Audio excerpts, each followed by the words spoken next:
Well, speaking of that deal, if President Trump signs off, we're learning CENTCOM, in the meantime, launched new defensive airstrikes in southern Iran, intercepting attack drones near the Strait of Hormuz Wednesday. So joining me now is CEO for the Foundation of the Defense of Democracies, Mark Dubowitz. Mark, thanks for being with us here today.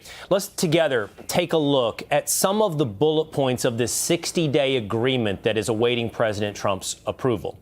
It includes opening the Strait of Hormuz. It remains unrestricted, and all mines would be removed within the next 30 days.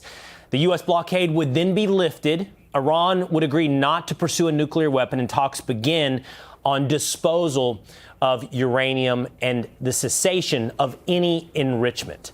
If that all happened, Mark, then the U.S. would discuss sanctions relief and frozen funds, humanitarian aid, and so forth moving forward.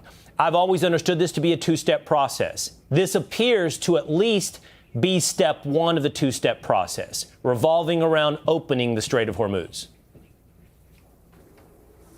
Yeah, well, that's right. I mean, that's the important phase one. The problem is you may never get to a phase two, depending on how much sanctions relief you give the Iranians and whether they believe the president has taken the military option off the table. I'm deeply skeptical we're going to get a phase two deal on the nuclear demands that President Trump rightly has. I mean, Iran has to fully dismantle its nuclear program, zero enrichment, zero reprocessing, give back all the enriched material, and open up its inspection sites to international inspectors for anytime, anywhere inspections.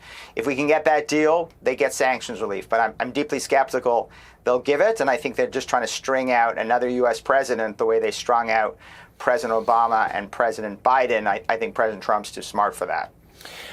I think that skepticism is probably well earned based upon the behavior of Iran in the past. On the other hand, they have not dealt with President Trump in this capacity, and he continues to surprise in his ability to get a deal. But let's just talk about the difficulty. So phase one, open the strait. Phase two, to your point, is the assurances that there will be no nuclear enrichment and the disposal of the nuclear dust, the dust for dollars type of situation that we've heard about. You turn over all of your nuclear materials, in exchange you get some form of sanctions relief. That would still, to your point, need to be verified, right? You'd have to have somebody go in, monitor it, oversee it, ensure that Iran is complying, even if it was agreed to.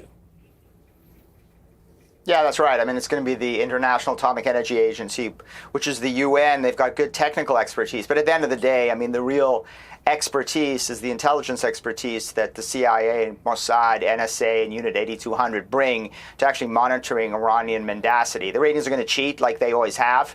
And it's not going to be the UN international inspectors who have any ability to really figure out what's going on, and certainly no ability to enforce compliance. That's going to be the U.S. military and the Israeli military that's going to have to ensure that the Iranians do not cheat. And the other concern I have is President Trump's gone. January 20th, 2029, you got another president in the office, and it may be a president who is not as committed to enforcing these deals and not as committed to ensuring that Iran doesn't develop a nuclear weapon. That's what the Iranians are hoping for. They're playing for time.